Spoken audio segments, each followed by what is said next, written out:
Felino Amarilla, ¿qué es lo más grave de la denuncia de Santiago Peña? Quiero hacer la pirámide invertida. Quiero empezar por lo más grave a lo menos y darle intervención a Juan y a Pablo por si se me pierda algo a mí. Bueno, lo más grave es la diferencia que existe entre lo declarado por el presidente de la República en sus 4 o 5 declaraciones juradas, que no se condice con lo que tiene en el patrimonio real que se sabe, que es la Casa San Bernardino. Y también el otro tema para mí importante es que de 1.500 acciones en Credicentro en el año 2019, pasa a negociar en el proceso de absorción de Bueno Holding. Bueno Holding, hay que aclarar, es el nuevo nombre de Credicentro. En el año 2021 se modifica la denominación y se convierte Credicentro en Bueno Holding, y no consta en ningún documento cómo pasó de 1.500 acciones, de 1.500 millones de guaraníes en el 2019 a 6.144 millones en el 2025. 6 veces más casi. 5 veces 5 más. veces 5 más. veces más, exactamente. Ese crecimiento, y además no consta en ninguna parte, cuando se produce la absorción por parte del Grupo Vázquez, los accionistas venden su participación, canjean las acciones. ¿Qué fenómeno ocurrió allí? Eso ocurrió en el mes de mayo-junio del año 2025. O sea, Este año. Este año. Marzo no fue. No, en marzo fue la asamblea. Él lo que anuncia el 5 de abril, para ser más específico, donde supuestamente se desvinculaba del grupo. O sea, y no cuenta por cuánto vendió sus acciones, Felino. Claro, o sea, no ahora, dice cuánto dinero le ingresa. No dice. Y hay un hecho llamativo, que a raíz de la presión de los medios de prensa en ese momento, él hace una declaración que dice que fue un pésimo negocio haber participado de esa operación financiera, que se contrapone a que en ese mismo momento todos los depósitos del IPS iban al mismo grupo financiero, donde él se retiraba diciendo que fue un pésimo negocio. O sea, fue un pésimo negocio para los bienes particulares del presidente, pero fue un excelente negocio para los bienes del IPS. Eso él lo dice en una entrevista pública que está toda grabada. Entonces, ese es un hecho llamativo. Y el otro hecho llamativo es que teniendo en cuenta sus declaraciones del año 2023, cuando él asume la presidencia, él tenía en efectivo 190 millones de guaraníes. Cuando asume la presidencia... Cuando asume, él declara tener 190 millones de guaraníes, tener cuentas a cobrar por 641 millones de guaraníes, y ya declara el inmueble baldío de 5.000, en San Bernardino, declara un inmueble de 5.000 metros cuadrados, declara, donde se construye la mansión. Pero ¿cómo si esa propiedad está a nombre de un tercero? Figura en su declaración de bienes y dice: Paraguay, Distrito San Bernardino, año de adquisición 2023, tipo de adquisición compra, vivienda 5.012 metros cuadrados. Eso es lo que está acá en su declaración de bienes. Página 2. Es decir, entre el 2023, que asume 15 de agosto, en el año 2024 se produce la construcción de la residencia. En ese momento el presidente tenía solamente 190 millones de guaraníes. Entonces tiene que explicar cómo se produce esa construcción de un inmueble, de una vivienda de no sé cuántos miles de metros cuadrados, que tiene un valor muy importante. Altísimo. ¿Cuánto más o menos era que llegamos a ver por la... Él tiene una... A ver, ¿cuál es la palabra exacta? Tiene un derroche tal de todo tipo de comodidades, de lujos y de infraestructura, que nosotros calculábamos en un par de millones de dólares la casa de San Bernardino. Para darte un lujo, Mabel, tiene sauna. En un país de 45 grados promedio de temperatura, está bien. Pero acá hay una cuestión sencilla. ¿Por qué estamos preguntando esto? Porque él es el presidente de la República. Esa es la parte que hay que entender claramente. Él, a partir del 15 de agosto, es más, para ser candidato, él presenta una declaración de bienes al Tribunal Supremo de Justicia Electoral. Él está en la vidriera y en la necesidad de la publicidad de todos sus actos y sobre todo de todos sus negocios. Porque electo presidente de la República tiene un periodo entre marzo y agosto, que son como 4 o 5 meses, donde él es presidente electo. Hay que ver el flujo del movimiento en esos 4 o 5 meses de cuántos empresarios, cuántos negocios pudieron haber sido propuestos al presidente de la República. Cuántos proyectos de hambre cero, cuántos proyectos de muebles para educación. Hay una serie de gestiones privadas de proveedores del Estado que necesitan tener la bendición del presidente que va a asumir el 15 de agosto. En su declaración de bienes, si nosotros empezamos del humilde funcionario liberal integrado por el PLRA en el Consejo del Banco Central, empezamos con 900 millones de guaraníes. De total del patrimonio. Total del patrimonio, 900 millones de guaraníes. Estamos en el año 2014. Del 2014 al 2023 son 9 años. En 9 años hay un crecimiento muy importante que tiene que ser aclarado. La otra pregunta es, en ese periodo que él no fue funcionario público, es decir, desde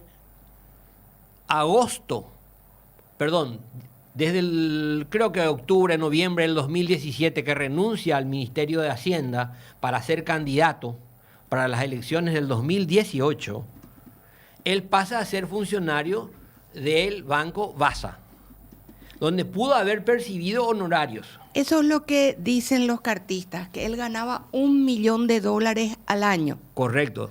Ahora, mi duda es, si ganaba $1 millón al año, la declaración jurada que yo te acabo de escuchar leer, decís que tiene... 190 millones en efectivo. Y bueno, ¿y dónde están los...? Y tiene un patrimonio activo, tiene en depósitos 14.000 millones, en otros activos 8.000 millones. Pero esas son acciones, Felino, o sea, no es un dinero que está en el banco. Él Y declara, el dinero que estaba en el banco es 190 millones, sí. O sea, podemos pensar, con los 190 millones se tuvo que haber construido la casa de San Bernardino. O tuvo que haber sacado un crédito. Un préstamo. Un préstamo. Y figura algún préstamo. Resulta que desde su ingreso hasta hoy, él no está obligado aún a presentar una declaración jurada. Él tiene que presentar al salir. ¿De acuerdo? O sea, en el 2028. 15 de agosto. 15 de agosto presentar. Entonces, tenemos esa situación legal. Pero ante el cúmulo de informaciones que se tiene, creo importante que el presidente analice la gravedad de la situación, porque está siendo puesto en dudas la fiabilidad del presidente de la República.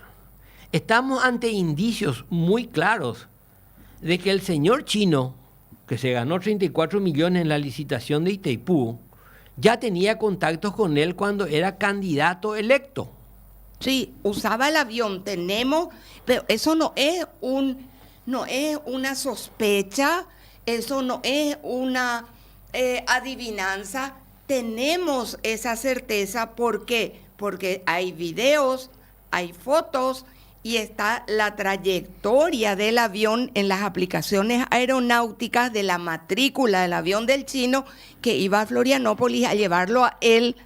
Y está la certeza de que en el documento de Santiago Peña que vos tenés ahí en tu mano aparece una camioneta que estaba antes en poder del Chino. Hoy día está registrada a nombre de la empresa de Santiago Peña, ¿correcto? Es correcto, y tenemos incluso la tarjeta flota donde dice Santiago Peña, el número de chapa, donde le da la titularidad sobre ese vehículo. Bueno, todos esos indicios, en algunos casos pruebas, sirven para que la ciudadanía pregunte y para que el presidente de la República responda. ¿Por qué razón? Porque uno presupone de que alguien presta algo, pero cuando es un empresario el que presta y ese empresario recibe la adjudicación de una licitación de 34 millones de dólares, que fue objetada por todos los fabricantes de muebles del Paraguay. Contra viento y marea se impuso la adjudicación de muebles chinos, pero chinos no de Taiwán. Vamos a aclarar eso. Chino de China, Chino porque de parece que hay China. algunos chinos que son buenos y otros chinos que Claro, son malos. estos son muebles chinos de China comunista. Perdón, Felino. Y con un agregado. Se hizo a través de Itaipú, eludiendo el control de la Dirección Nacional de Contrataciones. Por esa razón, muchísimos escépticos como nosotros pusimos en duda la honorabilidad de Zacarías y del señor Aliana, al cual le pedimos disculpas por supuesto. Le pedimos disculpas. Yo ya dije varias veces, discúlpeme, vicepresidente, discúlpeme, don Pedro Aliana. Encima se bancó. El vicepresidente cerró la boca, jamás dijo, él es el que se está subiendo a los aviones, por eso que estamos atropellando contra viento y marea. Bueno, ese es un tema. Y el otro tema para mí más preocupante aún, es su vínculo con el Grupo Vázquez. Porque el Grupo Vázquez tiene un crecimiento exponencial similar al proceso de crecimiento de Santiago Peña.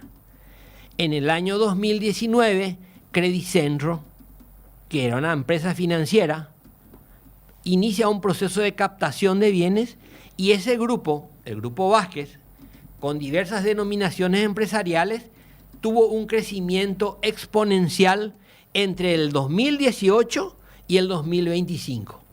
Tal es así que pasó a acaparar el mercado financiero paraguayo en convertirse hoy en el banco que tiene la mayor cantidad de tarjetas de crédito. O sea, el Grupo Vázquez, a través de Bueno Bank, supera al Banco Itaú, por ejemplo. Estamos hablando de que existen dos fenómenos. El fenómeno Santipeña y el fenómeno Grupo Vázquez. Eso nos lleva a pensar y eso lleva al pedido de las explicaciones necesarias. ¿Por qué? Porque el Grupo Vázquez, con la denominación Bueno Bank, es ahora tenedor de fondos del Estado paraguayo. Y para que esos fondos pasen a Bueno Bank, tuvieron que modificar resoluciones del IPS. Es decir, ¿por qué tanta flexibilidad? Pero más antes aún, el Banco Central también modificó resoluciones operativas. Esas modificaciones permitieron que Bueno Bank pueda fusionarse con Visión Banco con condiciones totalmente diferentes a la que, por ejemplo, Sudameris Bank se fusiona con Banco Regional. O sea, para unos se aplica una ley y para otras se aligera la ley. ¿Y todo por qué razón? Porque Santi Peña es el presidente. ¿Y quién es el presidente del Banco Central? Actualmente el que era presidente del Bueno Bank. Ahí está. Entonces, tenemos vasos comunicantes muy, muy importantes que hacen presuponer la existencia de una colusión. Es decir, acá hay algo y el presidente tiene que explicar. ¿Y cómo finaliza todo esto? Y finaliza con el show candado, que es dinero en efectivo con el cual se hacen compras lujosas o se le entrega el dinero al tío o se pagan bienes y servicios y las facturas salen a nombre de terceras personas. La casa de San Bernardino, de la que yo puedo hablar mucho, porque algún día creo que ya contamos luego, ¿verdad, Juan? Como la maldita lomada me llevó hasta la casa, ¿verdad? Este tema de pedalear por donde no debo hace que uno se tropiece de repente por lo que uno no quiere. Esta casa de San Bernardino es soberbia. Hemos visto fotos que ellos han subido a sus redes sociales porque al rico pajuno le basta con tener Oshucana encima, ¿verdad? Para que los demás vean y sientan lo que es. Se llama Huirochusco en latín. Bueno, en latín. Ya lo escribía Maneco Galeano. Así mismo. Entonces, esa casa sale varios millones de dólares. Y uno de los audios que se ha escuchado acá, se le escucha a la primera dama preguntándole a la que por lo visto era su mano derecha, porque yo no le voy a mandar a cualquier persona, bueno, no voy a tener luego $6,000 para ropa, ¿verdad? Y $1,700,000 para una bota. Pero se le escucha a ella indicándole a la señora, va a venir una persona que nosotros hemos confirmado que es la persona que hizo todo el interiorismo de la mansión, a buscar una bolsa de dólares, a buscar una bolsa, no De nos plata, dice de dólares, de plata. una bolsa de plata. efectivo, De plata. que Santi dejó sobre el sillón. Eso nos da la participación de dos personas ahí. La de la primera dama, que hoy está triste y deprimida, o decepcionada, esa es la palabra, según lo que escribió en sus redes sociales. Solo por eso estoy mencionando a doña Leticia, porque usted lo está haciendo público, no diría nada. Acá hay, ella le dice a la tercera persona, va a venir a buscar el bolsón con plata. plata adentro que Santi dejó sobre la silla. Ergo, estaban pagando en bolsones de efectivo la casa de San Bernardino. Y mi pregunta es, si Santiago Peña estaba vinculado al holding bancario más exitoso del Paraguay, tan exitoso que se está quedando con toda la plata pública, ¿por qué no tenía bancarizado ese dinero para hacer como hacemos casi todos nosotros? Pagar por transferencia, pagar con QR, un cheque si es que querés volver a la época del papiro. ¿Por qué? Eso puede ser un indicio, Felino. Es, y sobre todo en el caso de Santi Peña, él fue ministro de Hacienda, fue funcionario del Banco Central. Gestiones del Banco Central durante su permanencia en esa institución sirvieron para que Gafilap nos saquen de la lista gris, por ejemplo. Hay una serie de procesos que él conoce perfectamente mejor que nosotros. Entonces, esas son las preguntas que un presidente de la República tiene que contestar. Vuelvo a contarle a los señores del oficialismo, nosotros no tenemos que probar. La carga de la prueba se invierte en el funcionario público. Y otra cuestión interesante, en la declaración jurada presentada el día 31 de agosto del 2023, Santi Peña declara que sus gastos mensuales por vestimenta es de 2.500.000 guaraníes. No, ¿cómo si acabamos de ver $6,000 en una sola compra? O sea, el precio de la bota de $1,790 es más caro, es el cuánto, es casi el 20 veces más. 20 veces más que lo que él dice gastar en todo un mes. Sí. Esa es su declaración jurada. Yo no puedo suponer que el presidente mienta en su declaración jurada, porque esta es una declaración que tiene parte del principio de que él declara esto, si no va a ser una declaración falsa. Si esto es una declaración falsa, estamos en problemas. Estas son las situaciones por las cuales alguien tiene que investigar. ¿Te puedo preguntar algo? Sí. Poniéndome a mí o poniéndote a vos en el papel de abogado del diablo. Santiago Peña no negó hasta ahora el hallazgo de los sobres de Emburu Villaroga. Nunca negó. No. Tampoco el abogado pudo negar hoy. Nadie ha negado que se han encontrado sobres de papel manila, de papel madera con $100,000 y un sobre de plástico negro con otros $100,000. Hasta ahora nadie negó eso. Hasta ahora nadie negó que la camioneta Land Cruiser, que es de su empresa hoy día, era del chino. Tampoco negó que se haya subido al avión. Y hoy Preda le habla más a la fiscalía que a todos nosotros. Te pregunto, yo hoy pensé que iban son inocentes de todo lo que se está diciendo. Nos vamos con una denuncia. Empezando por la super mega cocinera de Emburu Villaroga, que tenía un clan y que le metió a su esposo, su esposa, tenía un clan armado. Fue la defensa más pelele que haya hecho alguien. Si alguna vez me van a defender, no me defiendan así. Pensé que iban a anunciar alguna acción en contra de ella, o en contra de los que estamos denunciando, o en contra del medio de comunicación, o en contra de los opositores que firmaron la denuncia. Pero no se me pasó por la cabeza que iba a ser una simple conferencia de prensa donde Santiago Peña no habló.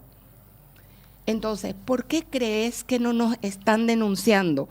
Podría ser por el hecho de que si ellos denuncian, la carga de la prueba va a tener que estar del lado nuestro y podemos llevar todo lo que tenemos.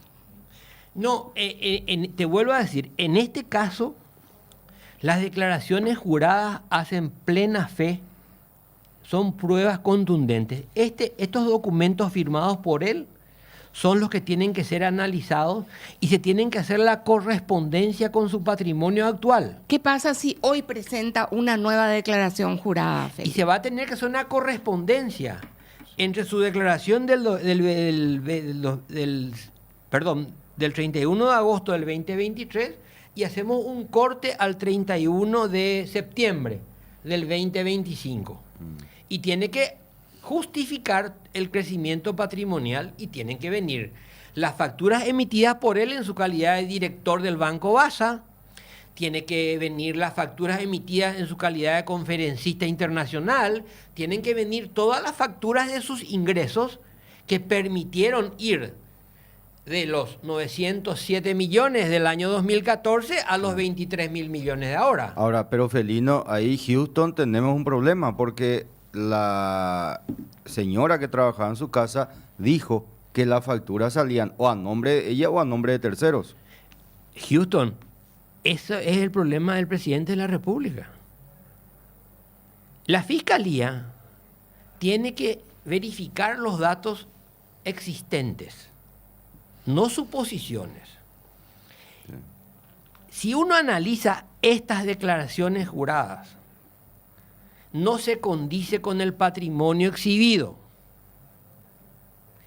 Y los hechos candados tienen que ser diferenciados de la parte expresa documental presentada por ellos. La parte el caso candado y los sobres de Mburu Villaroga cabría en la categoría de lavado de dinero. ¿Por qué es lavado de dinero? Porque es un dinero de origen desconocido que al introducirse en la caja de la empresa que le vendió el zapato a la primera dama, se lavó. ¿Me explico? Sí. Se lavó. Moneda extranjera. No importa eso, es de curso legal en Paraguay. Ok, Sí. es un instrumento de pago, está perfecto. Bueno, lo llamativo, lo sospechoso, es que salvo que las grabaciones por ustedes pasadas al día de ayer y antes de ayer sean creadas por ustedes mismos con inteligencia artificial. ¿Cree que ya no lo hubieran dicho? No, pero está bien, pero a lo mejor... Nadie ha dicho eso. A lo mejor lo dicen mañana. Suponiendo que sea así, son ustedes los que están haciendo un fraude, ustedes, con inteligencia artificial. Pero si no es inteligencia artificial, la CEPRELAB tiene suficientes indicios para intervenir. ¿Quién es el jefe de ese prelat? El presidente de la República. Ok. Ah, qué lindo. Entonces, ¿cómo vamos a controlarnos si somos controladores y controlados? Y quiero hablar algo de la correspondencia de declaraciones juradas. Tenemos una Contraloría que históricamente ha sido, no hablo solamente de ahora, estoy hablando de hace bastante tiempo atrás. Históricamente ha sido genuflexa con el poder. Complaciente. Cuando yo he investigado a Víctor Bernal Garay, sacaron, pese a que yo pude demostrar que el señor creo que no tenía ni vacas cuando empezaba en Itaipú y después termina con una fortuna, la Contraloría encontró que estaba todo en regla y se salvó él. ¿Te acordás? Claro que me acuerdo. Pero a mí Esa correspondencia es hecha otra vez por instituciones donde ellos tienen el control. Entonces, Felino, estamos... no, estamos mejor que hace mucho tiempo. En primer lugar, porque estamos hablando de este tema en este medio y la ciudadanía está entendiendo que los sobres del poder existen.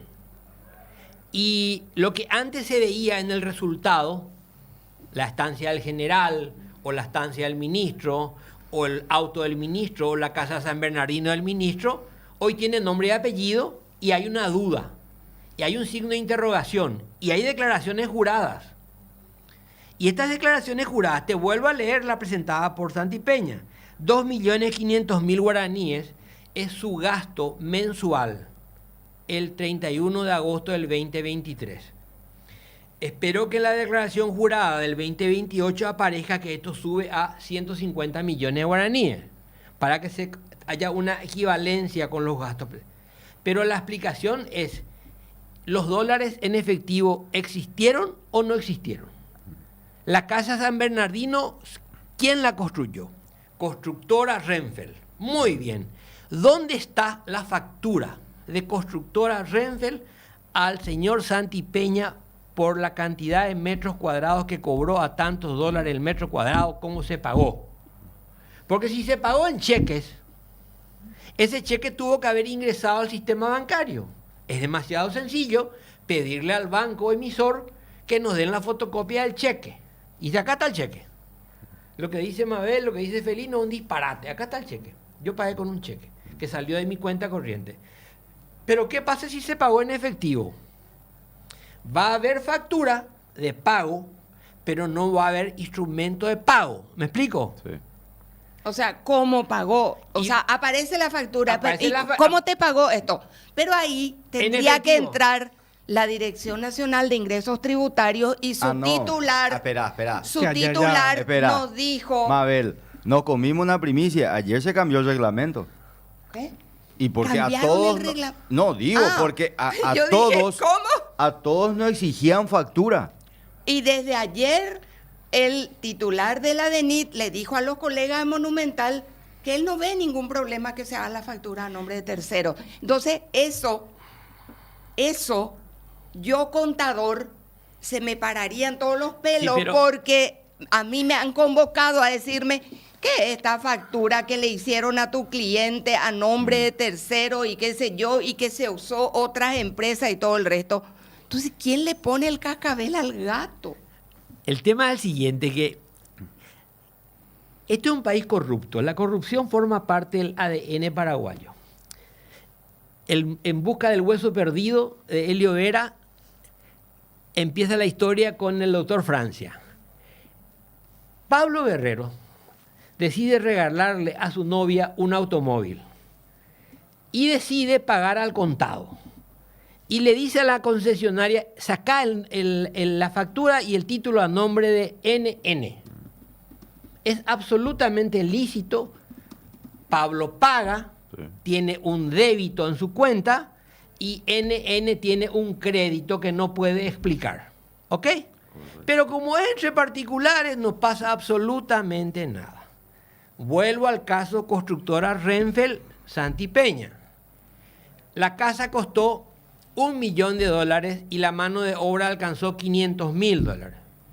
Hay un pago, hay una factura de $500.000.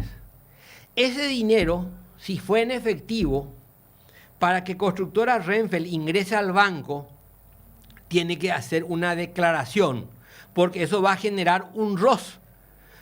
Un reporte de operación Sospechosa. sospechosa para la gente Bueno, que nos muy está bien. viendo y escuchando. Entonces el señor, la constructora Renfel va a informar al banco Atlas que percibió $500.000 por la factura pagada por el señor Santipeña. Ok, se anota y queda ese asterisco, pagó en efectivo. La pregunta tiene que ir inmediatamente después al pagador. Señor, ¿por qué usted pagó en efectivo? ¿De dónde usted sacó la plata? ¿Por qué usted tiene dólares en efectivo? Porque volvamos a nuestra maldita declaración de bienes. 190 millones 190 es todo lo que millones tenía. Es lo que teníamos al 31 de agosto del 2023. Muy bien, pero resulta que no. Están mintiendo todos ustedes, que es una posibilidad que siempre cabe, ¿verdad? Tenemos certificados de depósitos en el Banco Basa, 500 millones, 1.000 millones, en Finexpar 1.000 millones, en Interfisa 1.000 millones, en Financiera Japonesa 500 millones. Perfecto. Sacamos esta plata. Tiene que haber un débito entonces, ¿verdad? Para pagar la casa. Porque yo creo que acá la cuestión, y no es que esté anticipando un argumento de la defensa si es que ocurre un conflicto judicial. Acá apareció una casa millonaria de generación espontánea. Y lo que la gente hoy sospecha probablemente sea que así como aparecieron los sobres para comprar sandalias de 10 millones de guaraníes, aparecieron sobres para pagar casas de millones de dólares. Y ahí te hago, perdón Felino, te hago un paréntesis. Ayer cayó el argumento de que eran los gastos reservados. No, eso no. Hace rato luego ya cayó porque no se maneja así en bolsas. No. En primer No, lugar. y primero Y en segundo moneda lugar, local. moneda local. Y en tercer lugar, los gastos reservados no son para comprar sandalias y No. cartera en sobre. No. Acá te preguntan algo. Si él no está facturando y está facturando a nombre de terceros, ergo, ¿no es también una evasión de IRP? Mira, yo no soy ¿O experto. es para no hilar tan fino? Yo no soy experto tributario ni nada que se problema. Pasa lo siguiente. Las probabilidades que existen son muchas y todas terminan en una sola palabra, coima. ¿Me explico? ¿Por qué en coima? Porque él es el presidente de la República. Él es el que firma, él es el que autoriza, él es el que ordena. Por eso hay que cuidar la investidura presidencial. Ese es el problema de ser presidente de la República. Y traigo a colación algo para mí ejemplar. ¿Por qué nadie pone en duda quién pagó la casa que construyó Horacio Cartes sobre la Avenida España? Porque es público y notorio que el señor Horacio Manuel Cartes Jara tiene el dinero para construirse esa casa y 10 casas más. En ningún momento a nadie se le ocurrió investigar la declaración jurada de Cartes. ¿O no es así? Sí, correcto. Así es. Y bueno, entonces, yo me imagino que hoy Horacio estará diciendo, ¿para qué te traje? Sí. ¿Para qué te traje, papá? Ese es el problema Yo que estaba tenemos. diciendo antes de entrar al aire, y ya lo dije varias veces, no es la primera vez. Tengo que decir que el gobierno de Horacio Cartes no llegó nunca a los niveles que estamos viendo en este gobierno y en su segundo año recién. Nunca se vio el grado de contaminación del Banco Central del Paraguay. Nunca se vio que se usara. Cartes nunca permitió que su ideología o su fanatismo contaminara el día a día financiero de la República del Paraguay. ¿O me equivoco? En absoluto. Correcto. Cartes tiene Totalmente. una gran virtud. Hizo la política al contado y con su dinero. Se subía a sus aviones, pagaba su combustible y se movía, y nadie le podíamos decir absolutamente, nadie en su gobierno le pudo acusar, usted está robando. No. No. Es que yo estoy convencido que durante el gobierno de Horacio Cartes no se benefició del Estado, porque él construyó un proceso político empresarial propio y lo hizo bien. El fallo ocurre con la elección del Delfín. Sí. O con su intento de eternizarse en el poder con No el sé, tema de no la enmienda importa, Mao, pero, ¿verdad? pero el Delfín. Claro, ahí está. ¿En qué momento algún familiar del señor Cartes estuvo en la vidriera respetuosa de la prensa? En ningún momento. Entonces, ¿alguien discutió el valor de la cartera? No, ¿por qué? ¿Alguna empleada doméstica del señor Cartes dijo, me dio plata en un sobre? No. Entonces, ¿para qué te traje, papá? Ustedes se dan cuenta que estamos siendo el hazmerreír de América Latina. Sí. Así como de la hermana de Milei y de las criptomonedas de Milei se habló, ¿hoy de qué se están hablando? De los sobres De de, los sobres. dinero que brotan en el jardín de la residencia presidencial. Claro. Ahí. Eso es lo que preguntan Sí. los colegas. Che, es cierto eso, que encuentran sobres ahí en el... Sí. Y ayer ya estaba tan enojada que les dije, ¿y ustedes no encontraron también un sobre en el baño de la ministra de no sé qué, $10,000? Así nomás es, papá. Sí, Acá es 10 veces más. Pero la ministra está presa. O estuvo Y presa. la renunciaron. Y la renunció y pidió disculpas públicas y actuó la justicia. La procesaron también. Juan, No defendieron con una cuestión de que puede manejar efectivo como una persona privada. Para hacer una consulta nada más, justamente hablando un poco del tema del crecimiento que se habla en el sector privado, lo que decía el abogado Preda hoy es que el presidente no tiene por qué mostrar lo que él creció en el sector privado. ¿Hasta dónde es cierto eso de que él no tiene que mostrar, considerando que en la denuncia justamente se habla de una diferencia de 9.200 millones que no se pueden o no cuadran dentro de lo que él supuestamente ganó?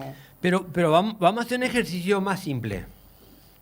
Vamos a tomar, por cierto, esta declaración jurada del 31 de agosto y vamos a tomar, por cierto, los 23.024 millones de guaraníes. Esto está validado. ¿Ok? La Casa San Bernardino. ¿Ok? Vamos a investigar solamente la Casa de San Bernardino. ¿Alguien vio alguna vez la boleta de la luz? ¿Alguien vio alguna vez la habilitación del MADES? ¿Alguien vio alguna vez el permiso municipal de construcción? ¿Alguien vio alguna vez el plano aprobado? ¿Ok? Es que eso logramos nosotros documentar de que el terreno no estaba luego a su nombre. estaba en nombre de un tercero, una locura. Nadie construye una mansión de varios millones de dólares en un terreno ajeno. Por Dios santo. Es una locura. Incluso, Mabel, cuando nosotros hicimos el seguimiento, no existía ni plano aprobado por la municipalidad. O sea que cuando saltó el escándalo de la mansión en San Bernardino, ese día salió la resolución de la municipalidad de San Bernardino aprobando el plano de fraccionamiento recién del terreno. Ya estaba toda construida la mansión. Pero ustedes se dan cuenta que las anécdotas son una cuestión, los hechos son otra cuestión, pero todo eso se entiende dentro de un universo que yo lo llamaría universo bueno. ¿Por qué? Francisco Peña, hermano del presidente de la República, era un funcionario de una empresa ganadera que se llama El Rodeo Sociedad Anónima. Actualmente es accionista de U-Holding en Luxemburgo. Pregunto yo, ¿tiene derechos? Claro. ¿Tiene posibilidades? No sé. ¿Cómo llegó ahí? Tampoco sé. Pero hay un universo de poder que genera un universo de negocios. Porque yo creo que el señor Francisco Peña está en U-Holding solamente porque es hermano del presidente de la República. Porque no se le puede comparar a Francisco Peña con la señora Zapac, que también forma parte del U-Holding, del cual el Grupo Vázquez es el mayoritario. Entonces, estamos ante una situación de sospecha evidente y necesaria. ¿Por qué? Porque ese grupo está manejando fondos del Estado paraguayo. Eso es lo central en este caso. Lo de la zapatilla de la primera dama, sus grabaciones de tráeme la bolsa con dinero, anécdota latinoamericana. Pero acá estamos que hay un grupo donde el presidente tuvo acciones y cuyo hermano es miembro de un holding que maneja fondos públicos. Esa tiene que ser la preocupación del fiscal general del Estado, porque él tiene que proteger. Esa tiene que ser la preocupación del procurador general de la República, proteger los bienes del Estado paraguayo. Esa tiene que ser la preocupación del miembro del Consejo del IPS, porque cambiaron las reglas, porque el Banco Central cambió las reglas. Y acá nos estamos olvidando de un, para mí, prócer, Carlos Fernández Valdovinos. Acá Santi Peña forma parte de un universo, y eso hay que tenerlo en claro. El grupo que inicialmente entra a Credicentro en el 2019, lo componen, por ejemplo, Barrio Canal, López Moreira, Galeano Perrone, o sea, todo el grupo afín al cartismo en ese momento pasa a ser Credicentro. Ese desplazamiento de capital y de nombres me hace a mí sospechar de que estamos ante la creación de un nuevo universo, el universo bueno. Y esa absorción justamente, o esa fusión que se da, y se menciona en la denuncia de personas vinculadas al supuesto lavado de dinero, que coincidentemente se da en este periodo de tiempo, es para ustedes también llamativo, ¿verdad? Mira, eso está en la causa, te estás refiriendo en la causa ultranza. Acá existen dos causas muy importantes vinculadas al narcotráfico. El narcotráfico es uno de los mayores productores de dinero sucio. Pero también dinero sucio se puede fabricar automáticamente en licitaciones con el Estado. Correcto. Las coimas de la licitación es dinero sucio. Totalmente. Bueno, entonces acá tenemos que, tanto en la operación SMART como en la operación Ultranza, existen nombres coincidentes, existen similitudes, existen analogías que la Fiscalía nunca las estudió. En la fusión Credicentro-Pafin, de Pafin formaba parte Oleñic Memel, que ahora está preso. O sea, estas son las situaciones que CEPRELAP, Banco Central, Superintendencia tenían que haber evaluado en su momento. Nosotros lo que estamos haciendo es contando a las instituciones públicas irregularidades que se dan dentro de los procesos que tanto la Fiscalía como la CEPRELAP o el Banco Central dejaron pasar. Nosotros estamos simplemente señalando hechos y actos jurídicos que transcurrieron a partir del año 2019. Nosotros no estamos descubriendo la pólvora. Esos hechos ya ocurrieron.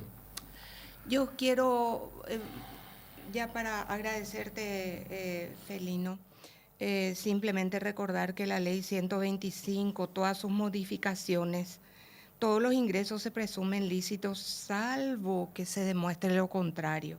Entonces, si el contenido de los sobres es lícito, el dinero que está ahí, debería pagarse tributo sobre ese dinero de los sobres. Lo otro que quiero decir, me llama mucho la atención y hice esta pregunta acerca de si el doctor Preda asume la defensa del presidente por la investidura o por la persona. ¿Por qué? Porque entiendo yo que si es la investidura debería ser el procurador, y entiendo que si es la persona la que está defendiéndose, no debería ser el equipo de comunicación que está a sueldo de nuestros impuestos el que está organizando conferencias de prensa ni dirigiendo conferencias de prensa. Y es lo que pasó ahí, Mabel. Dice que te hicieron callar. Sí, me dijeron, espera que está hablando, te deja que ¿Y termine. quién te dijo eso? Alejandra Viola, que aparece como directora de comunicación. Estaba con un tapaboca, pero igual se la reconoce, ¿verdad? Y justamente porque yo quería hacer la consulta sobre lo que consultaba un colega, porque él se ponía de ejemplo con relación a un caso, o él tenía que referirse a la investidura presidencial, porque un particular no puede referirse con relación a las visitas que puedan hacer proveedores, porque él decía, si a mí me visita un empresario, él es una persona que no tiene el poder que tiene el presidente de la República. Entonces ahí le hice la consulta, sí, pero vayamos al caso del presidente de la República, o sea, hablemos del presidente de la República, porque él es el que tiene la investidura. O sea, yo, Juan Jara, no soy nadie frente al presidente de la República, que tiene la investidura y que tiene la lapicera, claro, que tiene para poder resolver casos justamente que tienen que ver la licitación. O adjudicaciones, o contrataciones, claro, o lo que sea. O sea, y por más de que quiera desmarcarse, hay que, y creo que es un dato no menor acá, de que en este gobierno Santiago Peña, ¿a quiénes le llevó en el Consejo de Administración de Itaipú? A sus ministros. Atiendan lo que me está diciendo alguien que sabe muchísimo, abogado también. La Procuraduría no interviene en causas penales. La responsabilidad penal es personalísima.